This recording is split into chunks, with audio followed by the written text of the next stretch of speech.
The November air bit through my wool coat as I stood on David and Marlene's doorstep, balancing 2 homemade pumpkin pies in my trembling hands. Thanksgiving dinner with my grandchildren. Finally, I had spent 3 days perfecting the recipe Harold used to love. The door opened, and Marlene appeared, her smile never reaching her cold gray eyes. She leaned close, her voice a venomous whisper that cut deeper than any blade. "We only invited you out of pity, so do not stay long and do not get in the way. The kids barely know you anyway." I watched my son David pretend not to hear from the kitchen. Something inside me died. I simply smiled, set down those pies, and walked away into the bitter November darkness. 6 months before that devastating Thanksgiving, I thought I understood what family meant. My name is Gertrude, and I am 67 years old. I raised my son David alone after his father Harold died in a construction accident when David was only 12. Those were brutal years. I worked double shifts at the diner while studying for my real estate license at night. Every sacrifice felt worth it when I imagined the family David would build someday. After Harold passed, I made a promise to myself. I would never let my future grandchildren feel the emptiness I felt growing up with a mother who was too bitter and broken to show love. When my mother died, we had not spoken in 8 years. The regret nearly destroyed me. I swore my story would be different. By the time David graduated college, I owned 12 rental properties across 3 counties. Each building represented nights I stayed up, fixing leaky faucets, weekends I spent painting walls, and holidays I worked instead of rested. But the income gave me something precious, the freedom to be the grandmother I never had. David met Marlene during his final semester at State University. She was studying elementary education, blonde and bubbly with an infectious laugh. I liked her immediately. She seemed to adore David, and that mattered most to me.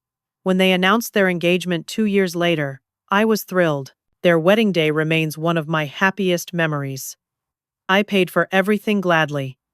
The venue, flowers, photographer, reception for 150 guests. $45,000 felt like nothing compared to the joy of watching David marry the woman he loved.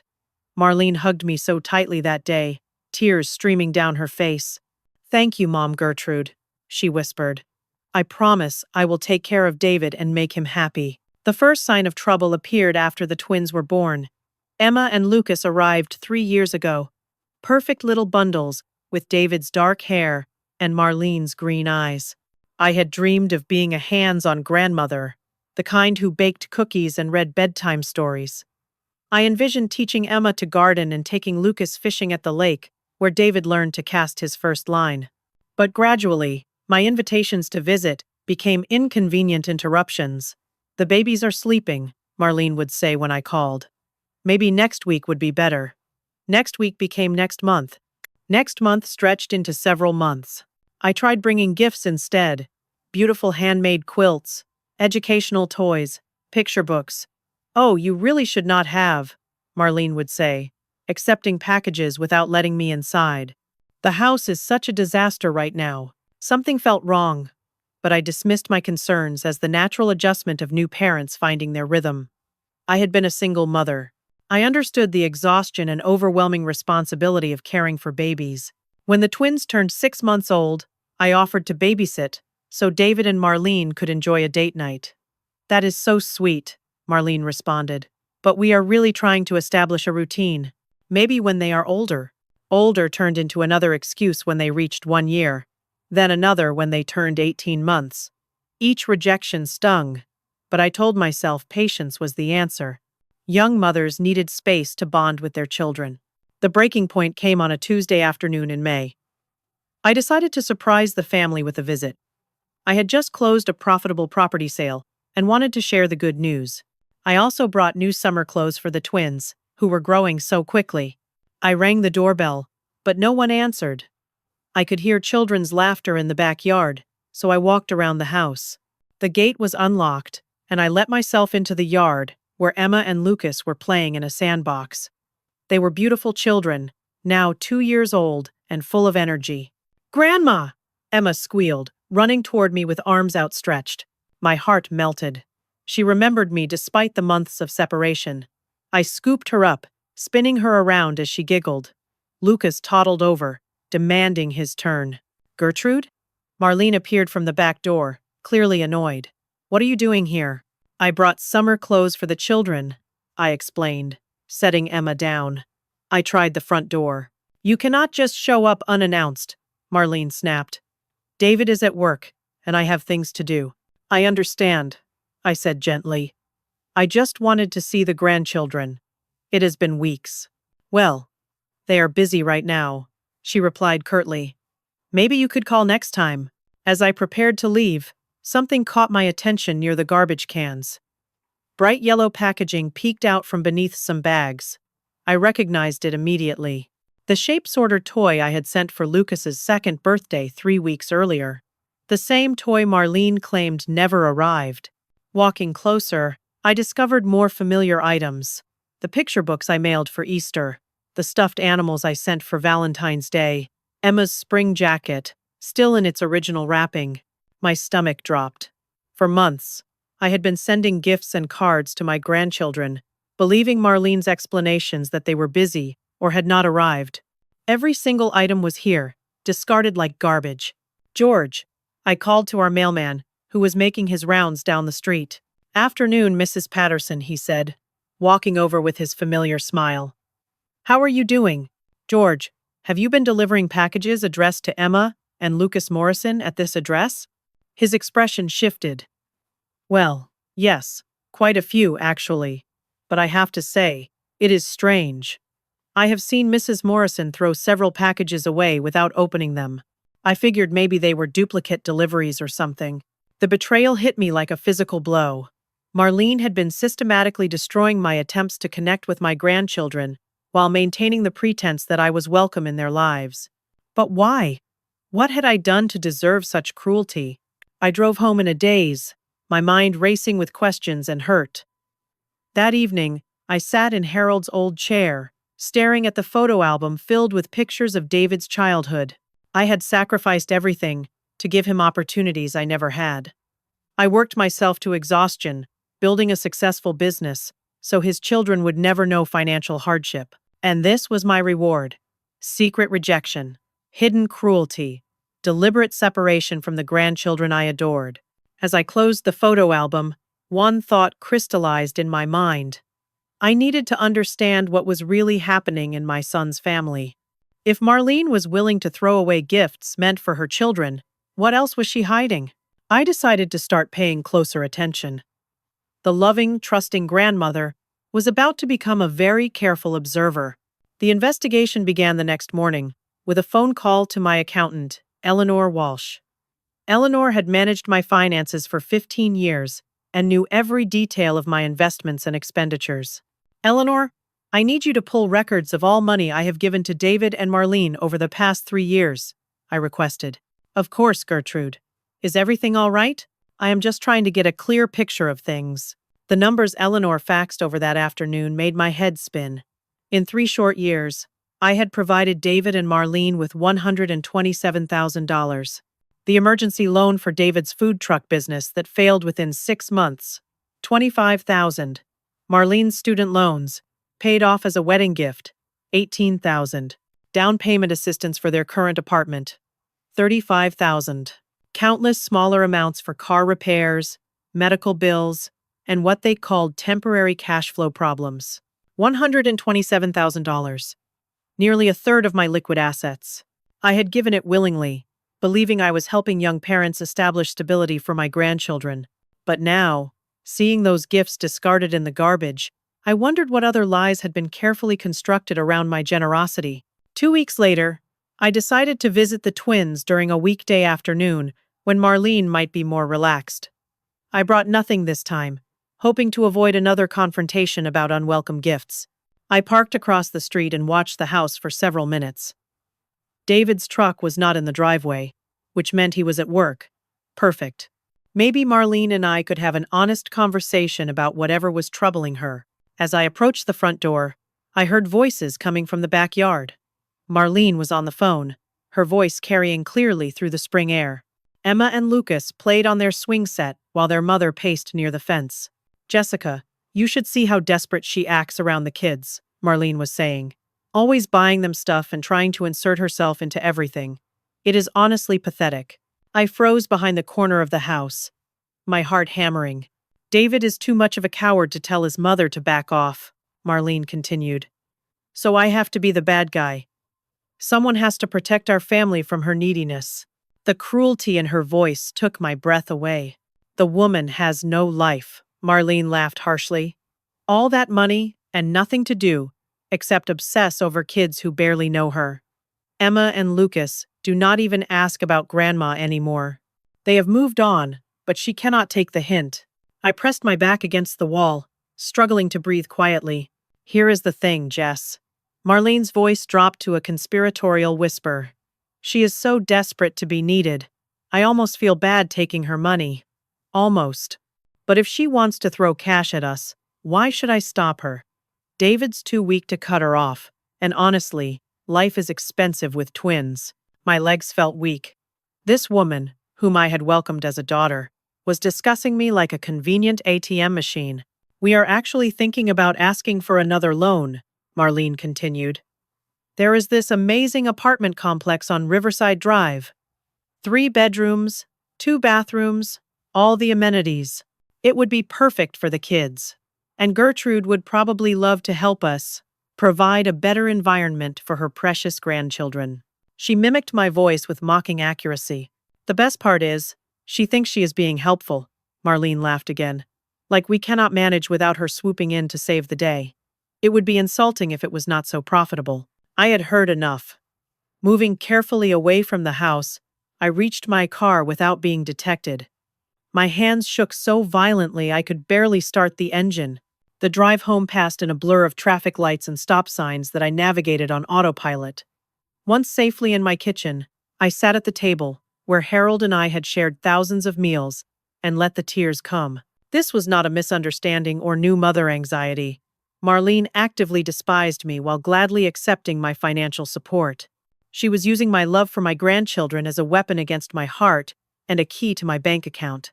But David, my sweet boy who used to fall asleep in my lap while I read him bedtime stories, was he complicit in this cruelty? Or was he truly too weak to stand up to his wife? I thought about the emergency loan for his food truck. David had called me in tears, explaining how his business partner had stolen equipment and left him with massive debts. I wrote that check without hesitation, believing I was saving my son from financial ruin. The student loan payoff had been presented as a wedding gift to help the young couple start their marriage debt-free. Mom, you have no idea what this means to us, David had said, hugging me tightly. We will never forget this kindness. The apartment down payment assistance came after Emma and Lucas were born. The babies deserve a safe neighborhood with good schools, David explained. We found the perfect place, but we are just short on the down payment. Could you possibly help us create a better future for your grandchildren? Every request had been wrapped in language designed to trigger my deepest desire to be a loving, supportive mother and grandmother. And I had fallen for it completely. But now I understood the truth. I was not family to them. I was a resource to be managed and manipulated. That evening, I called Patricia Sullivan, the attorney who had handled Harold's estate and my business transactions. Patricia was sharp, experienced, and most importantly, someone I trusted to tell me difficult truths. Patricia, I need advice about protecting my assets, I said, after explaining the situation. Gertrude, I have seen this pattern before, she replied sadly. Adult children, who view their parents as personal banks rather than human beings deserving respect and love. What should I do? First, document everything. Every conversation, every request for money, every interaction. Second, stop providing financial support immediately. Third, consider setting clear boundaries about your relationship with your son and daughter-in-law. But what about my grandchildren? That is the most painful part, Patricia said gently. Sometimes we have to risk short-term damage to relationships in order to build long-term health. If David and Marlene are using your love for Emma and Lucas as leverage for financial exploitation, then the current relationship is already damaged. That night, I began keeping a detailed journal of every interaction with David and Marlene. I also started planning something I had never imagined I would need to do: protecting myself from my own son.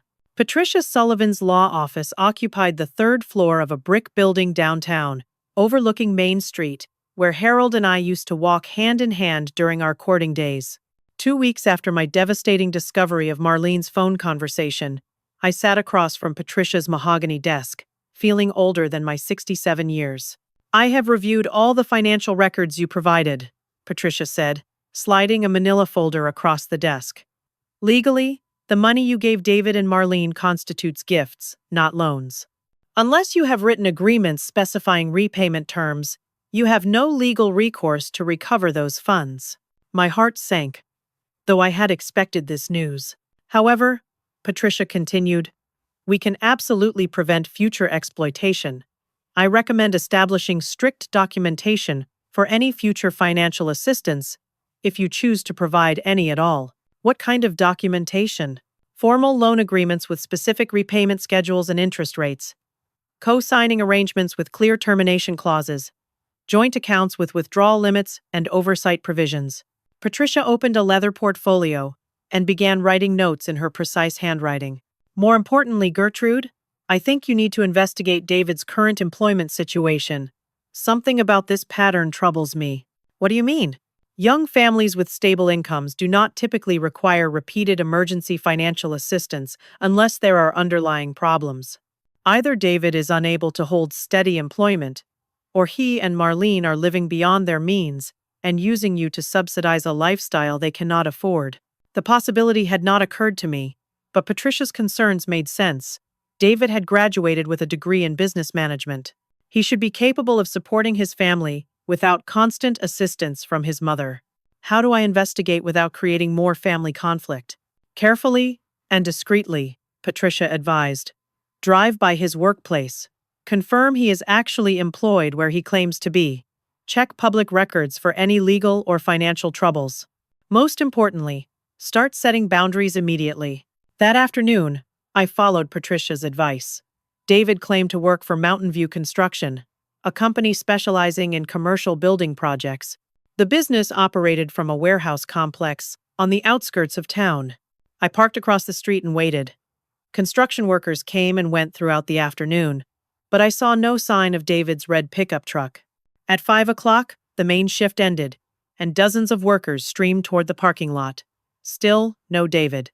Finally, I approached the security guard at the main gate. "Excuse me," I said, trying to sound casual. "I am looking for David Morrison. Does he still work here?" The guard, a friendly man named Carlos, checked his clipboard. "Morrison? David Morrison? No, ma'am. He was let go about 4 months ago. Attendance problems, I believe." "Is he a friend of yours?" 4 months. David had been unemployed for 4 months while accepting money from me for family emergencies. "Thank you," I managed, walking back to my car on unsteady legs. The lies were deeper than I had imagined. Not only was David allowing Marlene to exclude me from my grandchildren's lives, he was actively deceiving me about his basic circumstances, while taking my money under false pretenses. Driving home, I remembered the most recent emergency request. 3 weeks ago, David had called asking for help with unexpected medical bills from Lucas's ear infection. The insurance did not cover everything, he had explained. "We are just short, about $800, and the hospital is threatening to send it to collections." I had transferred the money immediately, imagining my grandson suffering while bureaucrats demanded payment. But if David had been unemployed for 4 months, what insurance was he talking about? And how many other emergencies had been fabricated to maintain their lifestyle, while Marlene systematically excluded me from family life? That evening, I called David directly. "Mom, how are you doing?" His voice sounded genuinely warm. "I am well, honey. I was wondering how things are going at work." A pause. "Work is good. Busy season, you know. Lots of projects." "What kind of projects are you working on lately?" "Oh, just the usual. Commercial stuff mostly. Actually, I should probably get going. Marlene is making dinner." Another lie. Delivered smoothly and without apparent guilt. "David, are you happy?" "What do you mean?" With your life? Your marriage? Being a father? Of course I am happy. Why would you ask that? Just wondering. I love you, son. I love you too, Mom. But love without honesty was not love at all. It was performance. The next morning, I received an unexpected phone call from Craig Thompson, a financial advisor who worked downtown. I had never heard of him. Mrs. Patterson, this is Craig Thompson with Riverside Financial Planning. Your son David asked me to reach out about potential investment opportunities using your real estate portfolio as collateral. My blood turned cold. I beg your pardon? David mentioned you own several rental properties and might be interested in leveraging those assets for higher return investments. He suggested we meet to discuss options. Mr. Thompson, I never asked my son to contact you about my properties. Oh, Craig sounded confused. David gave me the impression this was your idea. He said you were looking for ways to help fund his new business venture. What new business venture? A food truck expansion. He mentioned wanting to buy 3 additional trucks and establish a regional operation. The initial investment requirement is approximately $150,000. $150,000. Nearly half my entire net worth. Mr. Thompson, I am not interested in any such investment. Please remove my name from your files. Of course, Mrs. Patterson. I apologize for the confusion. After hanging up, I sat in stunned silence. David and Marlene were not just excluding me from family life while taking my money. They were actively planning to manipulate me into risking my life's work for another one of David's business schemes. The food truck, that had failed 6 months earlier, had cost me $25,000. Now they wanted $150,000 for an expansion of a business that no longer existed. I called Patricia immediately. They are escalating, she confirmed after I explained Craig Thompson's call. This suggests they see you as a renewable resource rather than a family member. They are planning increasingly ambitious schemes to access your wealth. What should I do? Set a trap, Patricia said without hesitation. Offer to help with something smaller to test their true intentions. If they bite, you will know for certain that your suspicions are correct. What kind of trap? The apartment they mentioned. Offer to co-sign for their dream apartment lease. If they are genuinely struggling financially, they will be grateful, but cautious about taking on additional debt. If they are manipulating you, they will jump at the opportunity immediately. That afternoon, I called David. Honey, I have been thinking about Emma and Lucas, and I want to help you find a better place to live. Mom, that is so thoughtful, but we are managing fine. I know you are, but I would love to co-sign for a nicer apartment. Maybe something with a yard where the twins can play safely. The change in David's voice was immediate and obvious. Actually, we have been looking at a place on Riverside Drive. 3 bedrooms, 2 bathrooms. It would be perfect for the kids. How much is the rent? $3,200 a month. But Mom, we could not ask you to co-sign for something that expensive. $3,200 a month was more than many families' entire income. For an unemployed man with twins, it was financial suicide. I would be happy to help, I said. Family takes care of family. Really? Mom, you have no idea what this would mean to us. Marlene will be so excited. I was certain she would be. Let me think about the details and get back to you, I said. That evening, I began preparing for what Patricia called my strategic withdrawal. I opened a new bank account at a different institution and quietly began transferring funds. I documented every conversation and every financial transaction. Most importantly, I prepared myself emotionally for the most difficult decision of my life. Sometimes loving someone means refusing to enable their worst impulses. David and Marlene were about to learn that lesson the hard way. The apartment complex on Riverside Drive looked like something from a luxury magazine. Manicured lawns, sparkling pools, tennis courts, and a children's playground that belonged in a wealthy suburb. David and Marlene had chosen their dream home well. They had also chosen it far beyond their actual means. I met them at the leasing office on a Saturday morning in early October. Emma and Lucas toddled around the playground while we discussed lease terms with Jennifer, the property manager. Jennifer was professional and thorough, explaining amenities and policies with practiced enthusiasm. The unit you requested is $3,200 per month, Jennifer confirmed, sliding rental applications across the glass table. With your mother co-signing, the approval process should be straightforward. Marlene gripped David's hand, her excitement barely contained.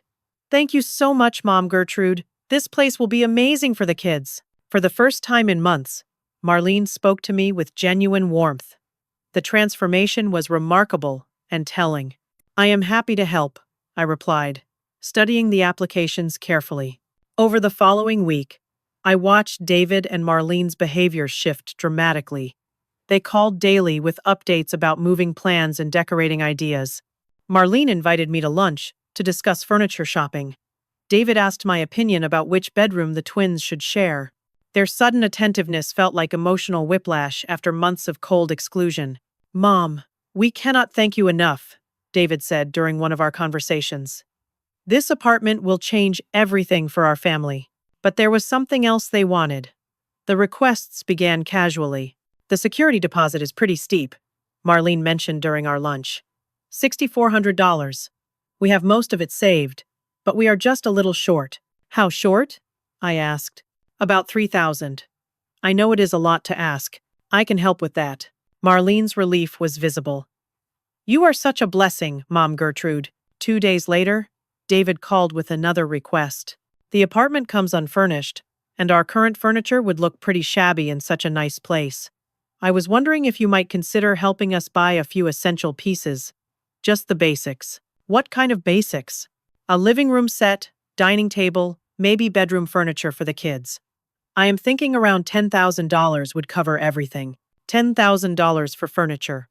These requests were escalating exactly as Patricia had predicted. Of course, I agreed. Emma and Lucas deserve a beautiful home. But the biggest request came the following week. David asked me to meet him at a coffee shop downtown, away from Marlene and the children. Mom, I need to ask you something important, he began, his voice serious. What is it, honey? I have been thinking about starting a new business. Not food trucks this time. Something more stable. What kind of business? Property management. I know the real estate market from watching you all these years. I could start by managing a few small apartment buildings and grow from there. That sounds ambitious. The thing is, I need startup capital.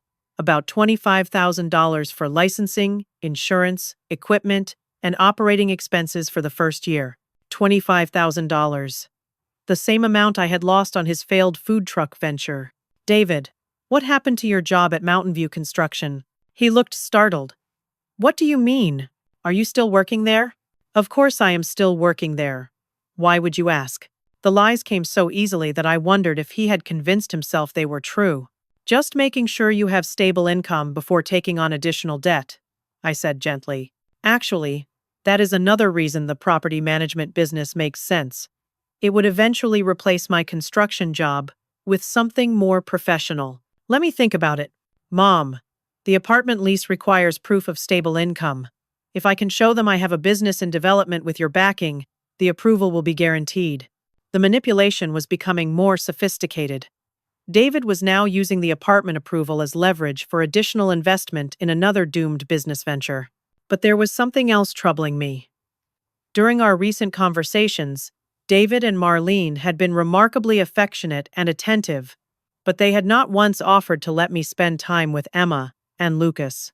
All their invitations involved financial planning, not family bonding. That evening, I decided to test their priorities directly. David, I would love to babysit the twins this weekend so you and Marlene can have a date night, I offered during our phone conversation. That is so sweet of you to offer, Mom. But we already have plans. What about next weekend? Marlene has been really stressed about the move. She needs consistency with the kids' schedule right now. Of course. I understand. But I did understand. Now that they needed my signature on apartment paperwork and my money for deposits and furniture, I was family again. But my relationship with my grandchildren remained off limits. The next week brought an even more disturbing development. I was having coffee with Helen Roberts, my friend who managed the bank where I kept my primary accounts. Gertrude, I need to give you a heads up about something, Helen said, lowering her voice despite the privacy of her office. What is it? David has been asking questions about your accounts. Specifically, About power of attorney procedures and access authorization. My stomach dropped. What kind of questions? He wanted to know what documentation would be required if you ever became unable to manage your finances. He also asked about the process for adding authorized signers to existing accounts. When was this? Last week. I told him those were questions you would need to address directly with us, but it concerned me enough that I thought you should know. The coffee turned bitter in my mouth. David was not just planning to manipulate me into risky investments.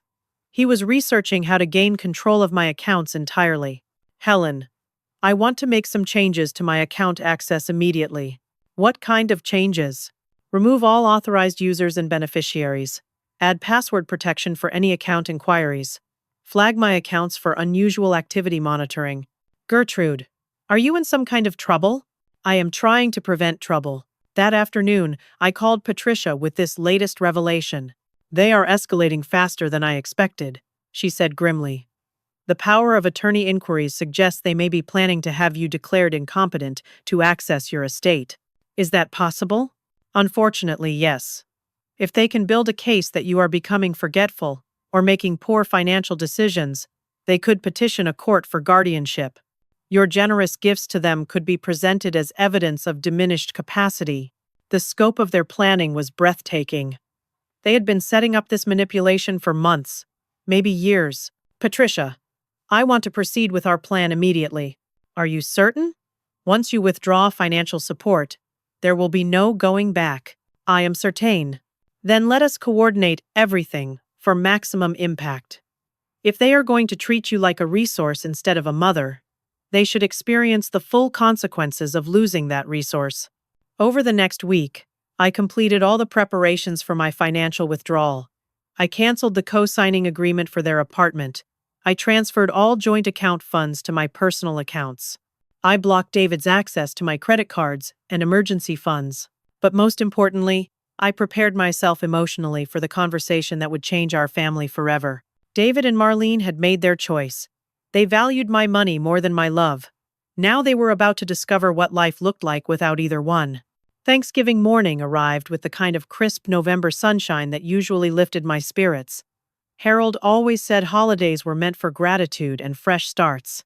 As I selected ingredients for my famous pumpkin pies, I tried to hold on to that optimism. Perhaps David's invitation to dinner represented a genuine desire to include me in family traditions. Perhaps Marlene had experienced some personal growth during our recent interactions. Perhaps I was wrong about their motivations. And today would mark a new beginning for our relationships. I spent 3 hours perfecting those pies.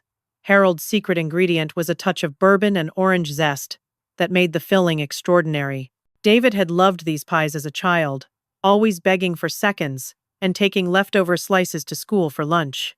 The drive to their apartment took 20 minutes through neighborhoods where I had shown houses to young families with dreams similar to David and Marlene's. Normal families who supported each other through difficulties without lies or manipulation. Their current apartment building was modest but well-maintained. Nothing like the luxury complex on Riverside Drive where they wanted to move with my financial backing. Standing at their front door with warm pies in my hands, I felt hopeful despite everything I had discovered about their deception.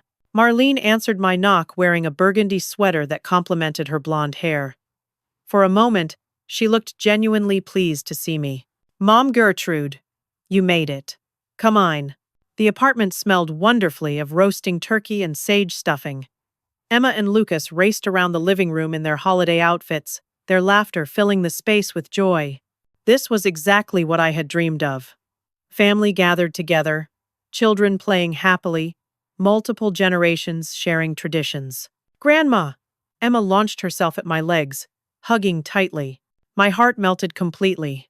Despite the months of limited contact, she still remembered our connection. Hello, sweetheart, I said, bending down to lift her into my arms. You look beautiful today. Lucas toddled over, demanding equal attention. I knelt down and opened my arms wide enough for both twins. David is in the kitchen checking the turkey, Marlene said, her voice pleasant and relaxed. I carried the pies toward the kitchen, children trailing behind me. David stood at the stove wearing Harold's old apron, which I had given him years ago. The sight brought unexpected tears to my eyes. Mom, you made it, David said, hugging me warmly. And you brought the famous pies. The kids are going to love those. I hope so. I used Grandpa Harold's recipe. The one with bourbon? The very same. For nearly an hour, everything felt natural and loving. I helped David baste the turkey while Marlene prepared side dishes. The twins showed me their new toys and wanted to hear stories about their daddy when he was little. This was the family dynamic I had always envisioned. We sat down to dinner around 2 o'clock. David carved the turkey with ceremonial precision, while Marlene arranged side dishes on serving platters. Emma and Lucas chattered excitedly about the food and their plans to watch football afterward. Mom Gertrude, would you like to say grace? David asked. I would be honored. As we held hands around the table, I offered thanks for family, health, and the opportunity to share this meal together. I meant every word, despite the complicated circumstances that had brought us here.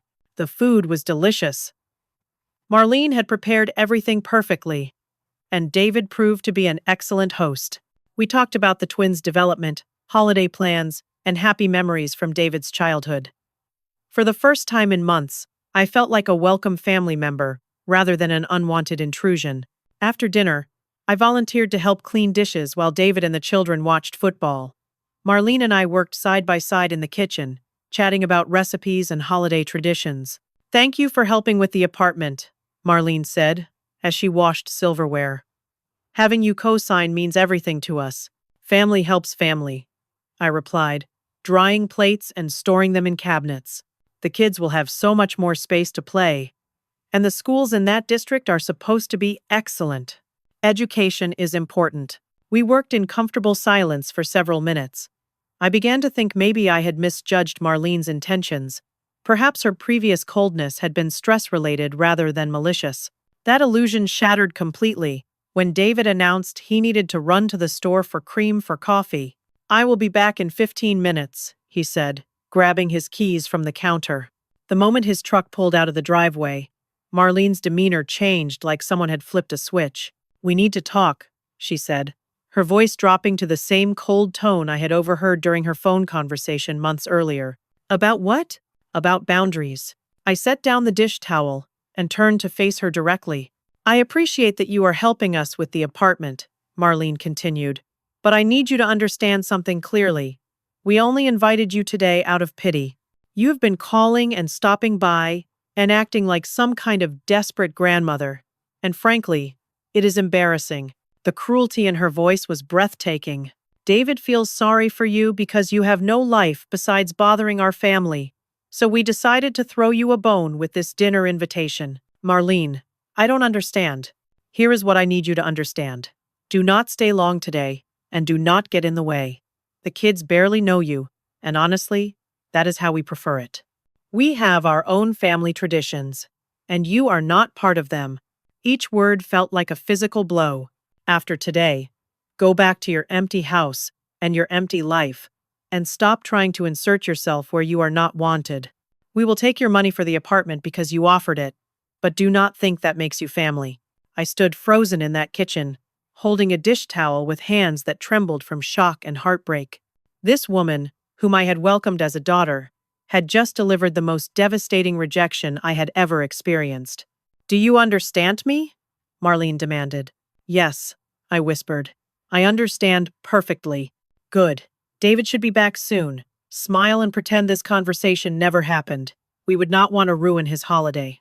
I walked into the living room where Emma and Lucas continued watching television, blissfully unaware that their mother had just shattered their grandmother's heart. They looked up at me with innocent smiles that made the pain even worse. Are you leaving, Grandma? Emma asked. Yes, sweetheart.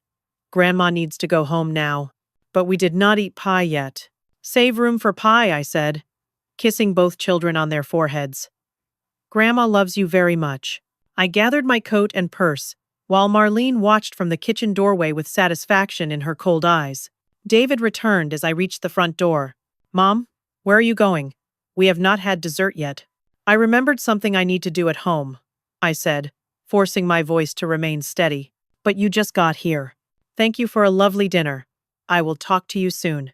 I walked to my car without looking back, though I could hear David calling my name from the doorstep.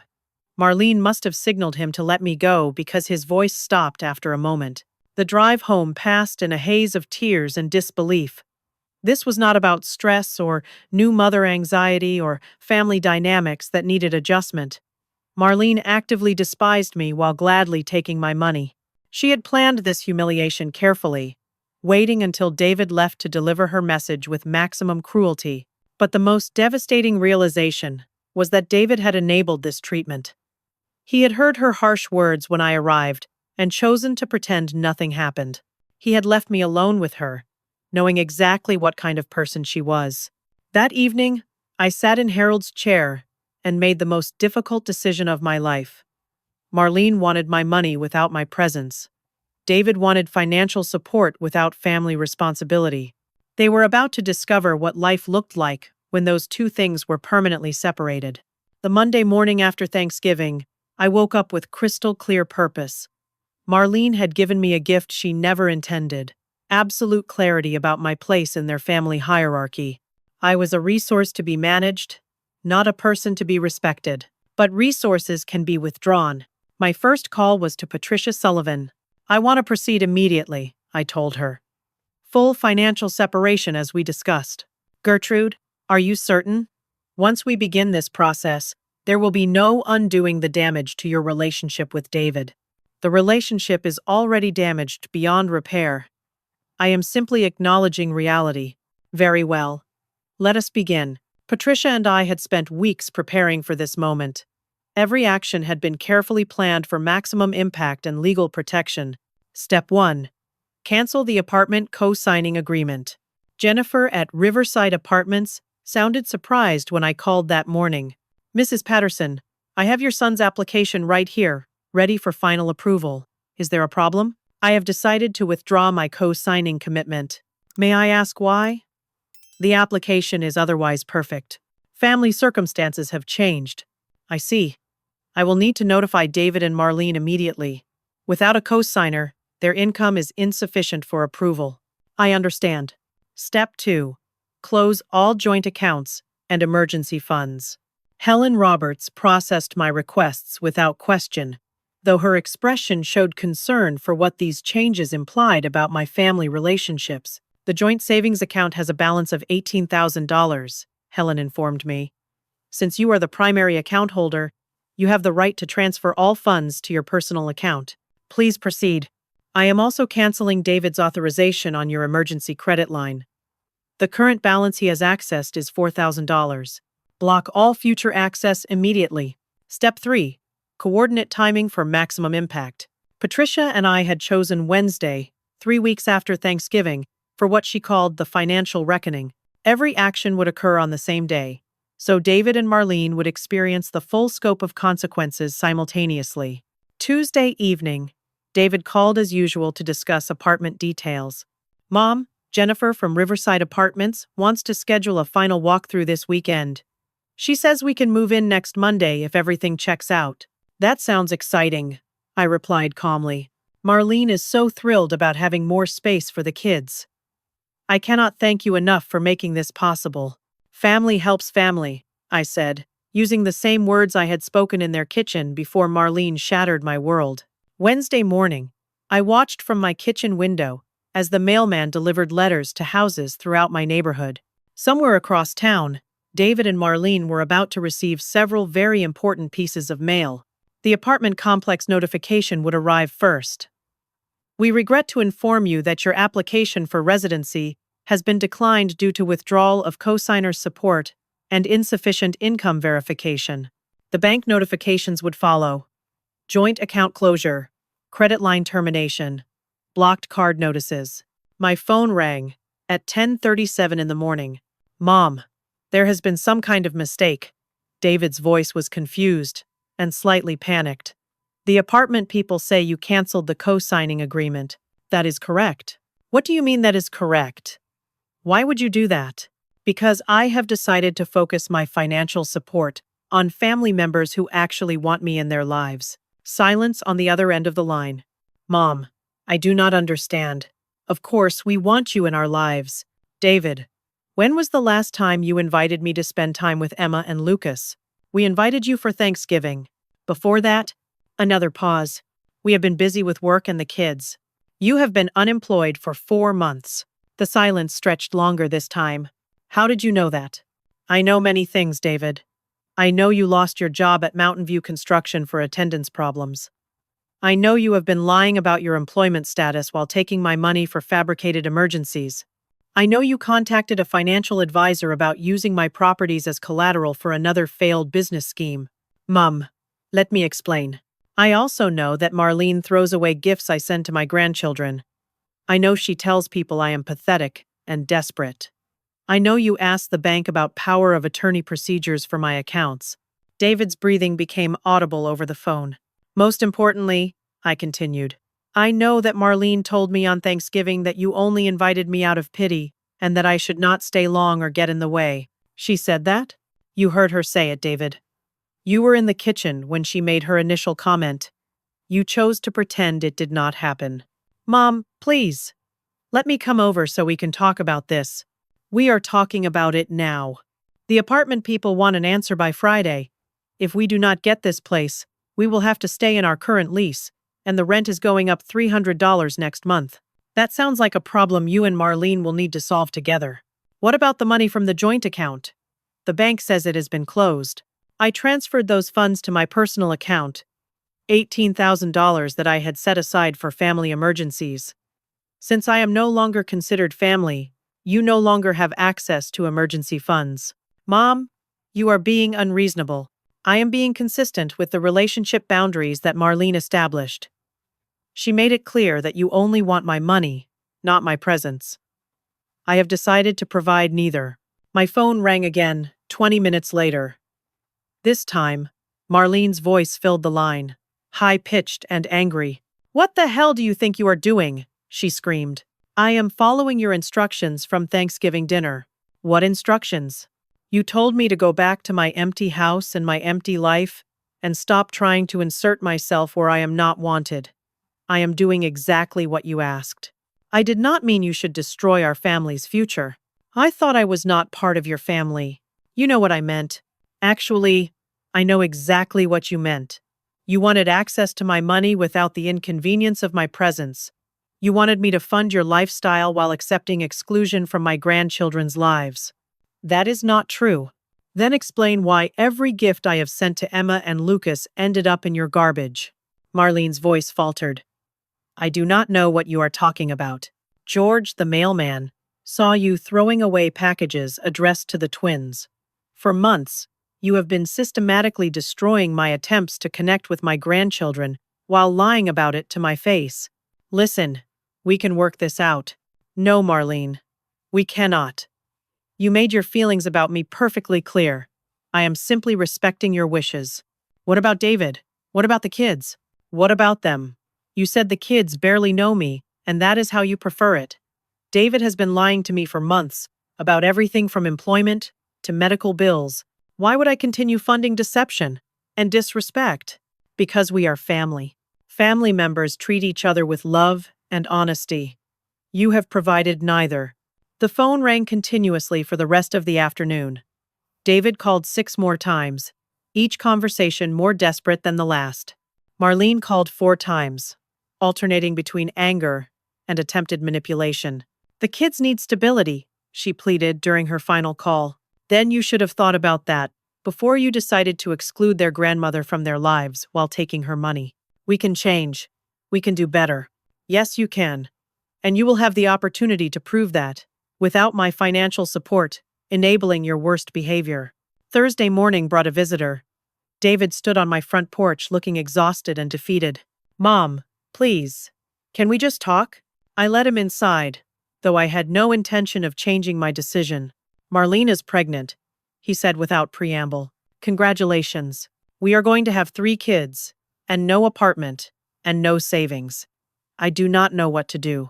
Get a job, David. Support your family through honest work like millions of other fathers do every day. It is not that simple. It is exactly that simple. You are 28 years old with a college degree. Stop making excuses and start taking responsibility. What if I promise things will be different? Different how? We will include you more. Family dinners, babysitting, holidays. While you continue lying about employment, And Marlene continues throwing away gifts meant for my grandchildren? David looked down at his hands. I know about the competency evaluation consultation, I said quietly. His head snapped up. What? You and Marlene have been planning to have me declared incompetent so you can access my estate. Did you really think I would not find out? Mom, that was not. We were not. You were researching how to take control of my finances by claiming I was making poor decisions. The irony is breathtaking. David started crying. Not the manipulative tears of someone trying to get their way, but the broken sobs of a man who had finally realized what he had lost. I am so sorry, he whispered. I let Marlene convince me that you were interfering. I was too weak to stand up to her. Yes, you were. Can you ever forgive me? I already have forgiven you, David. But forgiveness does not mean I will continue enabling destructive behavior. What can I do to fix this? Prove that you can be a good husband and father without my money. Show me that you can treat me with honesty and respect because I deserve it, not because you need something from me. How long? As long as it takes. David left that afternoon with the beginnings of understanding in his eyes. The easy money was gone. The manipulation had been exposed. The comfortable lies had been stripped away. For the first time in years, my son would have to decide what kind of man he wanted to be. 2 months passed in complete silence. No phone calls, no visits, no contact of any kind. I spent those weeks adjusting to the reality of my decision and the possibility that I might never see Emma and Lucas again. Patricia checked in regularly, concerned about my emotional well-being during what she called the consequences phase. Do you regret cutting off financial support? She asked, during one of our coffee meetings. No, I replied honestly. I regret that it was necessary. Have you considered that David and Marlene might never change? Yes. But continuing to enable their behavior guaranteed they would never change. At least this way, there is hope for growth. Helen Roberts provided occasional updates about David's financial activities. He had opened new accounts without seeking access to mine. He had applied for jobs at several construction companies. Most importantly, he had stopped the manipulative emergency requests that had defined our relationship for years. The first sign of genuine change arrived on a Tuesday afternoon in February. A letter, handwritten on simple notebook paper, appeared in my mailbox. Dear Mom, it began. I am writing to tell you about changes in our lives, not to ask for anything. The letter continued for 3 pages. David had found employment with Turner Construction, starting as a general laborer and working toward project management certification. The pay was modest, but it was honest work that provided health insurance for his growing family. Marlene had taken a part-time position at the twins' daycare center, which reduced their childcare costs while giving her income and professional purpose. They had moved to a smaller apartment in a less expensive neighborhood, but it had a yard where Emma and Lucas could play safely. I know I made terrible mistakes, David wrote. I let fear of conflict turn me into a coward and a liar. I let Marlene's insecurities about your relationship with the kids convince me that excluding you was easier than addressing the real problems. The most important part came near the end. Marlene and I have been attending counseling together. She is working on her jealousy and control issues. I am working on my honesty and courage. We want to be better people for our children and for each other. The letter included no requests for money or assistance, no manipulation or attempts to trigger my sympathy, just honest acknowledgement of mistakes and genuine description of efforts to improve. 3 weeks later, David called. Mom, I wanted to let you know that Marlene had the baby. A little girl. We named her Grace. Congratulations. Is everyone healthy? Yes, thank you. Mom, I am calling to ask something, but not what you might think. What is it? Would you be willing to meet with Marlene? She wants to apologize to you in person. No agenda, no requests. She just wants to try to make things right. I thought about this request for several days. Patricia advised caution, reminding me that people could fake change convincingly when they needed something. But something about David's voice had sounded different. Calmer, more mature. Like a man who had learned to tell the truth, even when it was difficult. I will meet with her, I decided. We arranged to meet at a coffee shop downtown, neutral territory where emotions could be managed more easily. I arrived first and chose a table near the window, watching customers come and go while I waited. Marlene appeared exactly on time, carrying 3-month-old Grace in an infant carrier. She looked tired, but genuinely peaceful, in a way I had never seen before. "Thank you for agreeing to meet," she said, settling Grace's carrier beside her chair. "You are welcome. I need to start by telling you something I should have said years ago. I was jealous of your relationship with Emma and Lucas from the moment they were born." Her honesty surprised me. "I grew up in foster care," Marlene continued. "I never had a loving grandmother or stable family relationships.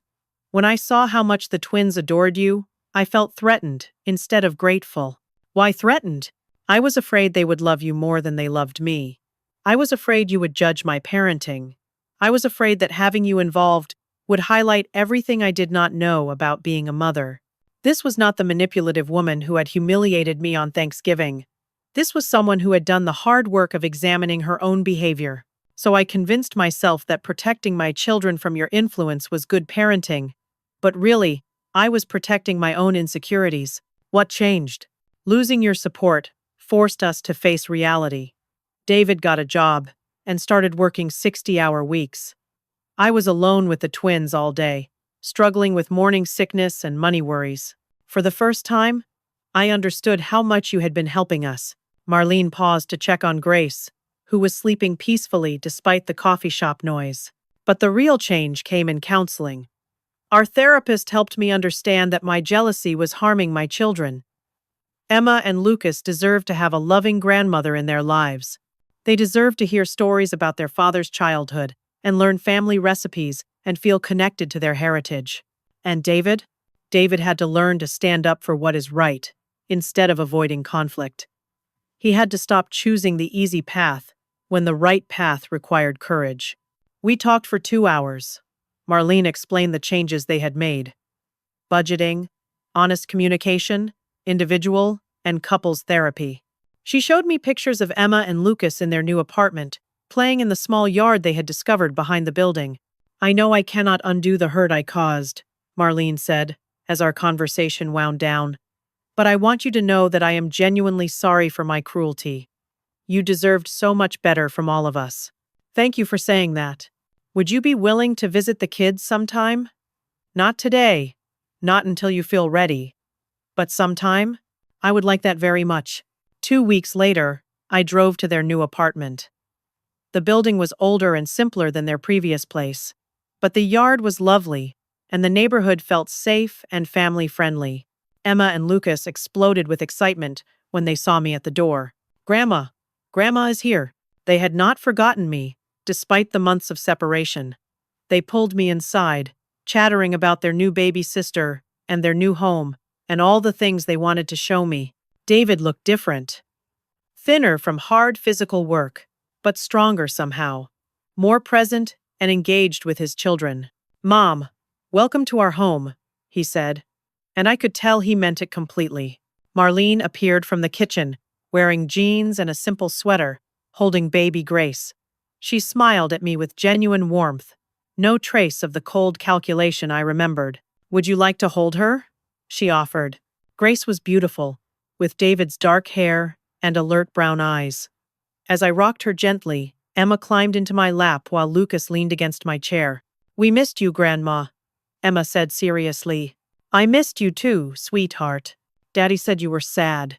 "Yes, I was sad, but I am happy now." Over the following months, our relationship slowly healed. I visited every Sunday afternoon, playing with the children and sharing meals that Marlene cooked with pride in her growing skills. David told me about his work projects and his plans for advancement. Marlene shared stories about the twins' development and Grace's milestones. Most importantly, they never asked for money. Not once. They had learned to live within their means and find satisfaction in what they could achieve through their own efforts. Christmas morning, we gathered at my house for the first time in 2 years. Emma and Lucas helped me make Harold's famous pancakes, while David assembled toys and Marlene nursed Grace in the living room.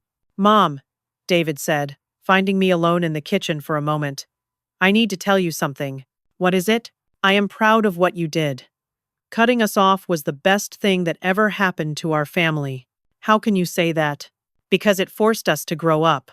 We were using you as a crutch, instead of learning to walk on our own. You gave us the gift of independence, even though it must have broken your heart. He was right. Those months of silence had been the most difficult of my life, but they had also been necessary. Sometimes the people we love most need us to step back so they can step forward, I replied.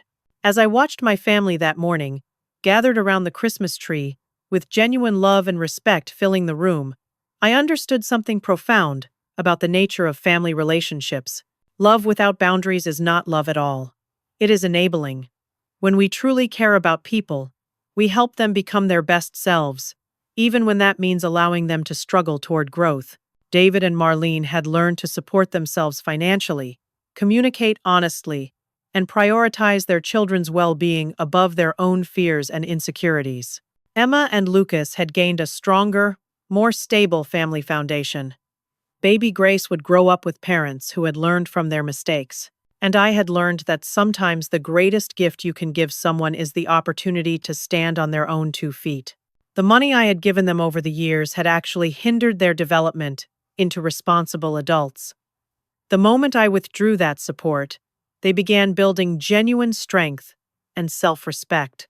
Now, as we gathered for holidays and weekly dinners, our relationships were based on mutual love and respect rather than financial dependence and manipulation. Emma and Lucas knew their grandmother as someone who told them stories and taught them to garden, not as someone who provided money for their parents. This was the family I had always dreamed of having. Not perfect, but real. Not dependent on financial transactions, but built on authentic connections. If you have ever been in a situation where family members took advantage of your generosity while showing you disrespect, I want you to know that setting boundaries is not selfish. It is necessary for everyone's growth and well-being. What would you have done if you faced the same situation? Have you ever had to make difficult choices to protect yourself from manipulation by people you loved? I would love to hear about your experiences in the comments below. Please like this video if my story resonated with you, subscribe for more real-life stories about family challenges and triumphs, and share this with anyone who might benefit from hearing about the power of loving boundaries. Thank you for listening to my story, and I hope it gives you courage to make whatever difficult decisions you might be facing in your own family relationships.